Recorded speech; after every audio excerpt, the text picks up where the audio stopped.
If you've got redness or rosacea or even just sensitive skin, I think you might like today's video. I'm going to go through some new skincare things that I've found that work really well for me. Hiya, I hope you're keeping well. As I mentioned, today I'm going to go through some new skincare things that I've found that are working really well for my rosacea. I've got two types of rosacea, subtype 1 which causes flushing of the skin and subtype 2 which causes the texture that can come from rosacea. So keep that in mind when I'm working through these suggestions. And also something I always love to remind you of is that I'm not a doctor or a dermatologist and none of this should be construed as medical advice. But that said, it's nice to have a bit of a touch point if you've got similar skin. So I just thought I'd share them nonetheless. As always, everything I've mentioned is listed in the description of the video, which is now at the bottom of the screen. So you'll see the beginning of a caption. If you tap that, a full list will expand of all of these things. Okay, I'm going to kick off at the top with a really strong statement. This moisturiser is one of the best things I've ever used for my rosacea. Whether you've got that or whether you just want a lovely all-rounder moisturiser, you might be watching this and you don't have rosacea. I cannot recommend this enough, and it's the Roche Posay Ultra Nuit cream. Now, this has been around for a while. I only tried this for the first time a couple of months ago. And if you've tried any of the Toleriane Ultra range from La Roche Posay, it kind of comes with a bag and the bag gets smaller as you use the product. So you can see I'm kind of on my way to finishing a second bottle. Do you know what I love about this? So it was designed as a night cream, but I honestly think that you can use it twice a day. I've been using it twice a day. When you fall into this hole of your rosacea and you get your medical advice, a lot of your routine, well, I'll speak to my experience, your routine gets a bit more simple, a bit more, dare I say, boring, and lots of your creams are there to kind of target and treat the redness, and so you miss the fun that used to come with your skincare. Now, what I love about this is that it's really silky. It feels like a cosmetic cream that just feels lovely, feels hydrating. It sits beautifully under your makeup, which again, lots of quite rosacea friendly creams are that bit richer and you often have to leave them a little minute before you were to put your makeup on. It's just fantastic, really densely hydrating, lightweight, does the job. Great for twice a day. One thing I meant to say, I'm glad I've remembered at the top of the video. I want you to keep in mind when I'm going through these suggestions that because part of my job is making lots of videos, I probably use skincare a bit more quickly than someone else would.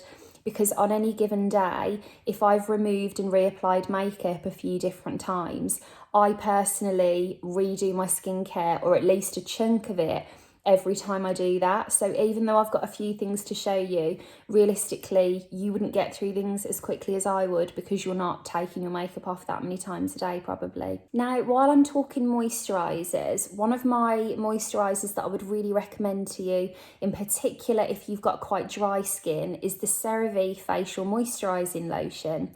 Now, lots of the products at CeraVe, they are obsessed with ceramides, and so ceramides are great for rosacea. They're an ingredient that will help to repair your skin barrier, and essentially if you've got rosacea, your skin barrier is most likely compromised, and so you want to get it feeling that bit stronger again. Now, all of the CeraVe formulas are really hydrating, but what I like about the facial moisturising lotion is that it is hydrating, but it's relatively lightweight, and so you could wear this under your makeup. It's a bit richer, I would say, than the Ultra Nuit, but again, very moisturising. Now, they have just brought out, I'm just rubbing the excess on my arms as you do, a version of this that contains an SPF 50. Brilliant for this time of year, would really recommend. I've been using this for a couple of weeks. The one thing I did want to show you is that you will see a marked difference in the texture and appearance. It still sits really well, is lovely and hydrating, you know, is just as comfortable as the original facial moisturising lotion. But I wanted to give you a heads up that SPF 50 has significantly changed, I would say, the texture and the richness. So definitely one to give a go, but keep in mind, it's not going to be the texture that you're used to. Now then, this next one isn't necessarily designed to target or treat rosacea. However, if you've got redness and rosacea, it's likely accompanied by potentially dryness, tightness, those kinds of feelings of discomfort. I just wanted to put you onto the Bye Lines Serum from It Cosmetics. This is a hyaluronic acid serum. A couple of drops of this slotted into your routine, whether it's under your makeup, whether it's in the evening, will really make a difference not only to how hydrated your skin is, but how it will hold on to makeup. I really like this one because, a bit like I explained about the Ultra Nuit, it's lightweight enough to make a difference, but still sits really well under your makeup. Have you ever heard of that technique where if you've got a bit of bad news to deliver, you do a nice chunk of good news, you say the bad news, and then you finish on the good news again? So I'm going to give you some bad news in the middle, and then we're going to go back up again into a nice happy ending. But I really feel gutted about this, and this is more of like a public service announcement part of the video. I absolutely love the Avene Tolerance Extreme Cleanser. What I love about this is that you feel like you're taking your makeup off with a moisturiser. When I first learned about my rosacea, I was really encouraged to use a cleansing cream. And I was thinking, I know I'm fairly natural today, but I wear loads of makeup, in particular eye makeup. And like, I don't want to have to use a separate eye makeup remover, a separate this, a separate that. I like one thing to do all of those jobs. And so when I was thinking about these cleansing creams, as much as I loved the idea of something really hydrating, I was thinking, well, is that going to get my eyes off? Then I started using this. It will get every bit of stubborn eye makeup, your face, everything all off. You can get right into your eyes and it won't irritate them. I am actually so cross with myself now because I feel like I always buy this and always have it in the bathroom. And I know I've mentioned it a good few times before, but have I actually gone berserk about it? I don't know. It's been discontinued. Now, when a product gets discontinued, what will happen is they'll stop making it and stop listing it on the website. But if you think of like, if you're a brand, you're on your own website, you might be on Cult Beauty, Look Fantastic, Boots, all of these different stockists. So basically, I have stockpiled this. I got a load from Look Fantastic, but Avene are at lots of different places. If that's one of your favourites, which I know from having chats on here, it is quite a few people's favourite, I'm sorry to tell you, it is time to stockpile. As an alternative to that, the Roche Posay Dermo Cleanser would be kind of one of the closest matches that I would recommend that is great and readily available. The Derma Cleanser, again, will get all of your makeup off and you can use it around the eyes and all of those things I've just described. But I would say the texture of that feels more like a gel cream, whereas that is like a moisturiser cream. So bit of sad news, but you've got the heads up now. If you can find it in your local store or wherever you usually get it, do that before it's gone. Now I've got a few more suggestions I wanted to share with you that are slightly more of an investment. Now, in particular, when you're considering the price points of these things, I think it's a really good time to remind you that the best way for you to get really accurate advice on your skin is to see your GP or a dermatologist or someone that can give you a one-to-one. Because as I mentioned at the beginning, my symptoms and skin could be completely different to yours. So just keep that in mind. But that said, I've got a few things here that I think would be of great interest. The first one is this SkinCeuticals Hydrating B5 Masque. This is a very intensely hydrating gel, and I would say to you with that, the first time I used it, when I woke up the next day, have you ever used a different conditioner in the shower and literally as you're rinsing it off, you can actually feel already that there's a difference and straight away you notice the step change? That's how I felt, that's how my face felt when I washed this off the next day. Incredible. Because I have a lot of dryness with my skin, I really felt that it quenched that and made a really noticeable difference. However, one thing I want to be really clear on is that the first time I used this, it made my skin quite red. Years ago, I remember learning that, especially when you're working with active ingredients, that a tingle is okay, but if anything burns, you need to get it off straight away. So I put that on and I was definitely feeling a tingle. And like, for example, you've got vitamin B5 in here, lots of hyaluronic acid. It's really, even though it's got active ingredients in there, it's not necessarily full of like exfoliants or anything like that. So I was thinking, okay, starting to tingle. My face flushed to quite red, but it felt really comfortable and it wasn't burning. And I thought, do you know what? I'll just see what happens and leave it where it is. Woke up the next day, skin was absolutely great. It felt brilliant. There was no more redness. And then funnily enough, I think that was maybe the weekend. And then in the week, I was attending a SkinCeuticals launch of something else that I'm going to show you. Really lovely session, and I spoke to the dermatologist there and I explained what had happened, and she said, to be honest, it might just be, if you haven't had any adverse symptoms the next morning, that your skin is getting used to it, or maybe you were a little bit more sensitized that day. So just give it another go if it worked well for you and see how you get on. And I've used it several times since then, and I think it's really great. I would say that instantly, when I say instant, I mean the next morning, because if it's any kind of hydrating mask, I like to sleep in it. First of all, to let it do its job, and second of all, like, that's an investment. I'm not washing it off after 10 minutes. I want it to work overnight. I feel a really noticeable difference after having used it, and I've only used it a handful of times, both because I want to kind of savour it, and also I don't think you'd need to use it loads because it does the job so well that you feel quite quenched. If you're looking for something to kind of step charge your routine every so often, or something that would be lovely to use the night before a special occasion, things like that, I would really recommend it. While we're on SkinCeuticals, I also wanted to show you the Phyto A+ Brightening Treatment, which is a daily moisturiser they've created that contains azelaic acid. Now, for me personally, having the subtype 2 rosacea with the pustules, azelaic acid as an ingredient is one of the only things that has reduced the pustules really, really drastically. But the thing with that is, a lot of the azelaic acids that we have access to, you need to have them prescribed by a doctor. Now, I am using prescription creams at the moment. This is something as well I wanted to mention in the video. Since last summer, I've been using Skin and Me, which is incredible. I cannot recommend it enough. I've previously done quite in-depth videos about Skin and Me, but having used it for nearly a year, I just cannot recommend it enough. If you want a easy to access online service where you are sent a formula that works for your skin, definitely give them a go. However, I very recently finished my subscription to them and I've gone back to my prescription creams, one of which is a 15% azelaic acid. I see Dr. Emma Wedgeworth. I can't recommend her enough. If you want more information about your skin, whatever your skin condition, she's got so many videos on her Instagram page. She also has some on YouTube because she works with Dr. Sam Bunting, and so sometimes they do videos together.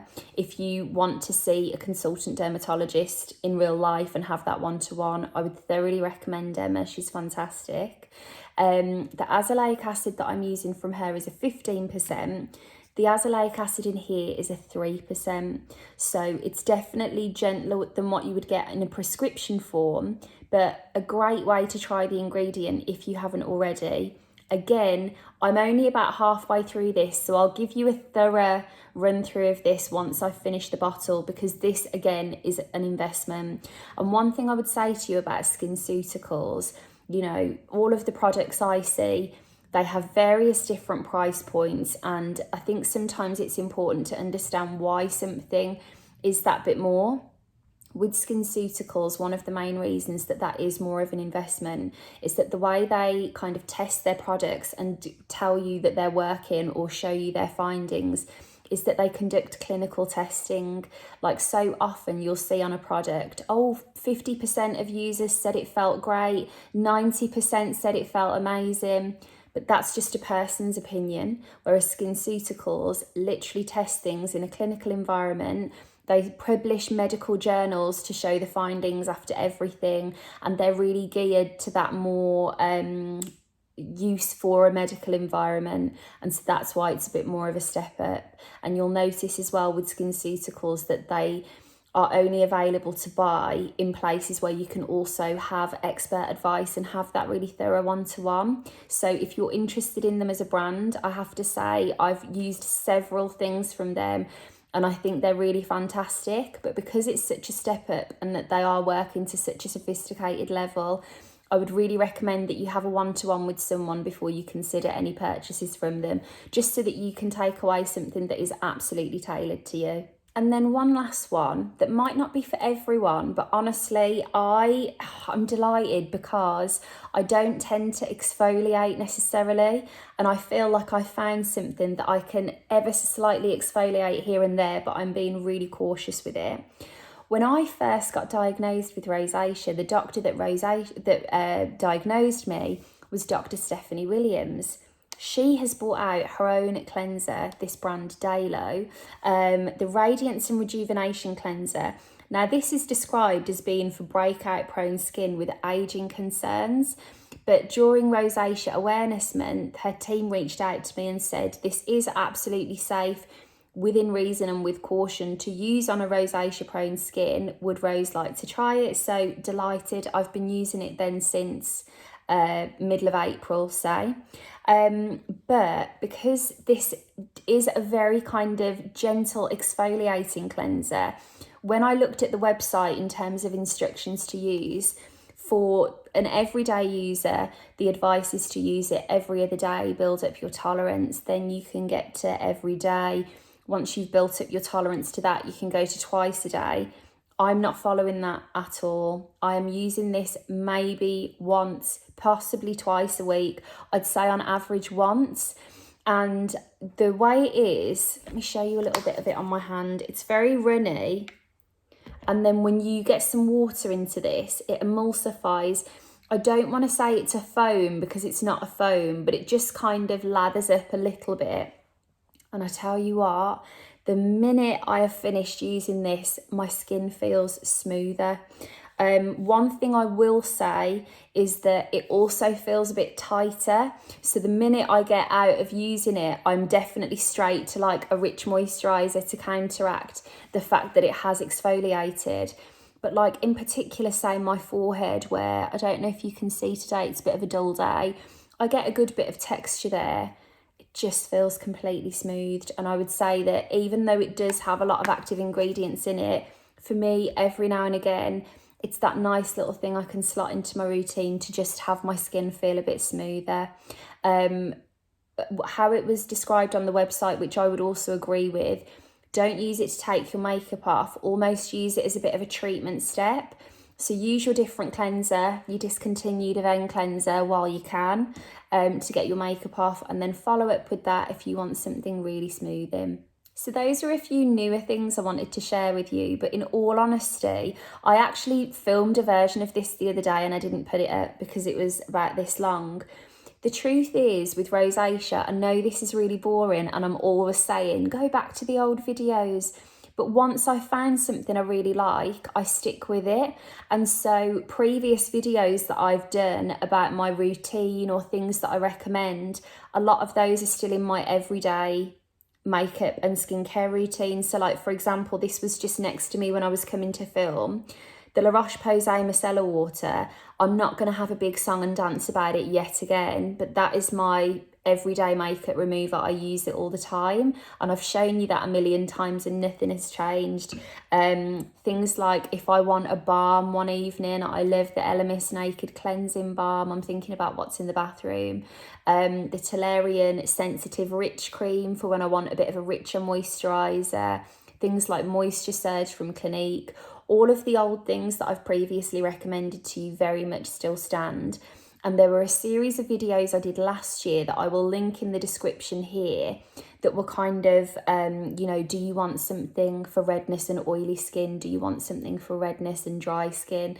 Do you want something affordable? Are you happy to stretch to something that has a few more active ingredients in it? All of these kind of things I've probably covered in a bit more detail in another video.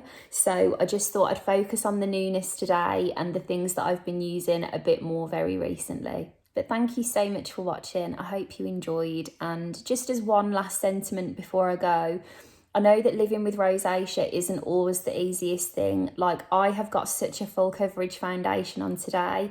For some reason, I feel like as well I've been eating really healthily. I haven't been having, it's things like white wine that will really flare up my skin. I haven't been having that. I've been, you know, putting my SPF on. I've been really well behaved. And for some reason, I am red as a beetroot today. I've been getting loads of sleep. Like, what? It's that kind of thing, isn't it? You feel like you do everything right, and some days your skin just completely sabotages you. I've been there a million times. You've been there. We're going to have those bad days. They will pass. You'll figure out what works. You'll learn the kinds of things that you can do to calm it down again. So please just remember that I know it's something that you're contending with every day, but there is so much that you can do to reduce the severity of your symptoms. And another thing I'd remind you is that this is a very valid reason to go to the doctor and ask for a bit of extra help. Rosacea is medical, and there are things that, you know, go beyond the realm of what you will be able to find on the shelf at your local pharmacy. So never be afraid to go and have that conversation, and maybe that podcast even is a good place to start and just have a listen to how normal these conversations are and how much can be done to help you. But anyway, thanks so much for watching. If you found anything new as well, by the way, or even just if you're using something that you love, I'd love to hear about it in the comments. Often things that I find is because someone else has recommended it to me, or I love hearing what you're using and enjoying, and if there's anything else I need to give a try. So let me know. And anyway, I'll chat to you soon. Take care.